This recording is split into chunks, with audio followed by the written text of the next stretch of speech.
Hello guys! Ako si Kuya Gizmo at ito ang aking channel. Today, mag-quick unboxing tayo nitong bagong release ng Infinix, itong Hot 30 Play. Check natin ano yung nasa loob ng box, aesthetics, tara, unbox na natin.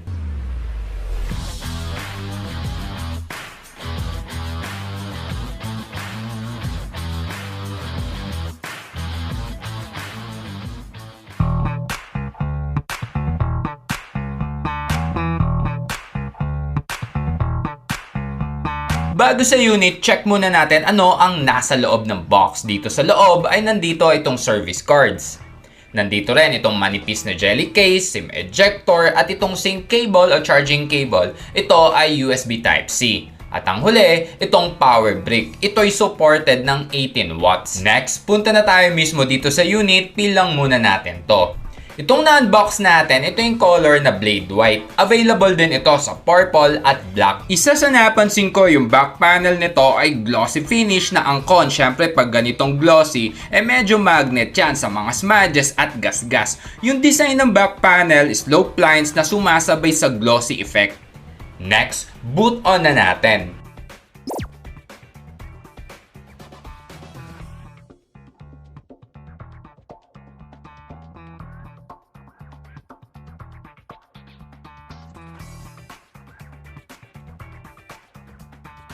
So nag-boot on na siya. Isang napansin ko, yung pinaka-screen niya ay meron niyang nakalagay na screen guard or screen protector. Pangalawa, medyo may kabigatan itong unit pero di naman OA sa bigat. Next, punta na tayo sa specs. Ang screen size ito ay 6.8 inch na punch hole screen na HD Plus na IPS display na meron itong 60 at 90 Hz sa refresh rate. Ang selfie camera nito ay 8 megapixel na meron niyang LED flash. Ito ang sample ng shot. Sa ngayon, pagkakaalam ko ay 8128 na variant lang ang na-release sa SRP na 5,499 pesos na ang mura nito para sa ganitong RAM. Naka 8GB RAM na nga ito ay meron pa itong additional na extended RAM na max na plus 8. Kaya sa box meron itong label na total ng 16GB of RAM. Ang chipset na nandito ay yung Helio G37 na entry gaming chipset. So ang tanong natin, okay ba to? Based sa presyo, sagot ko dito yes. Para sa casual gamer, kaya naman ito. Consider din naman ito na gaming chipset na syempre hindi mala flagship kasi nga mura lang naman itong unit. Mag-gameplay tayo dito sa Mobile Legends. Ang max settings na meron dito ay high sa refresh rate at high din para sa graphics.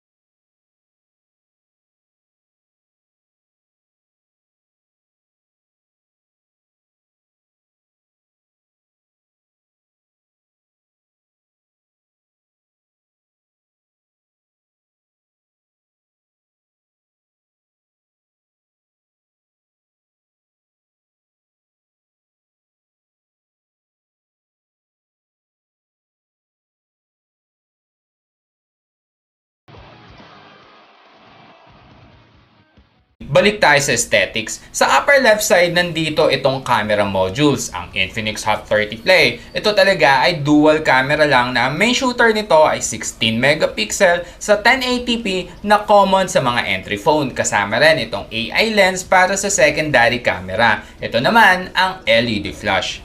Ang ginawa ko dito ay lahat ay default or AI shots. Di na ako nag-tweak. So meron tayong sample dito para sa indoor, outdoor at low light.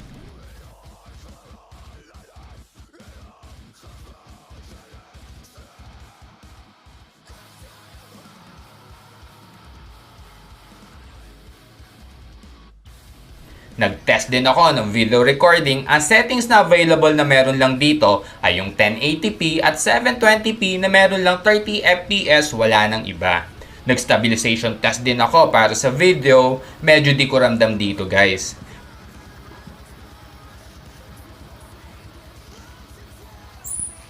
Pero sa steady ay clear ang quality. Ang camera zoom nito ay hanggang 8 times.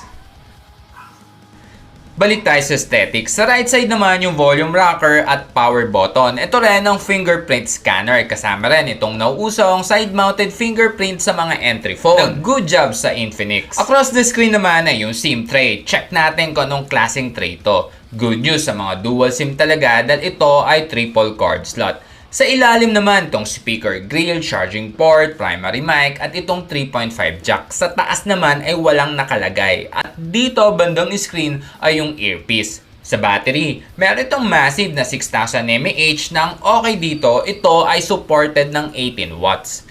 Next, explore naman natin user interface nitong Infinix. Check natin kung anong Android version to at check na rin natin kung marami itong bloatwares.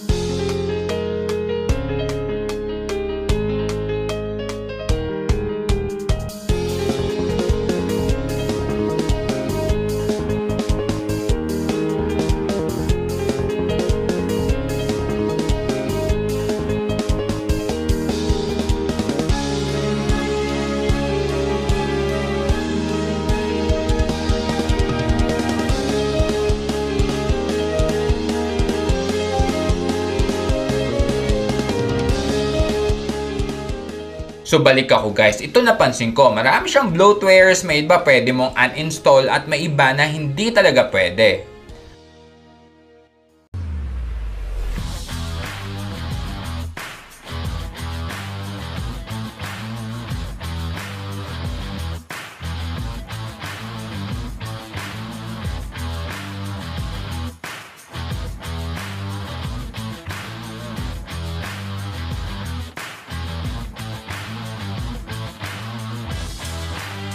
So yun lang guys, hanggang sa mga susunod na mga quick unboxing, peace!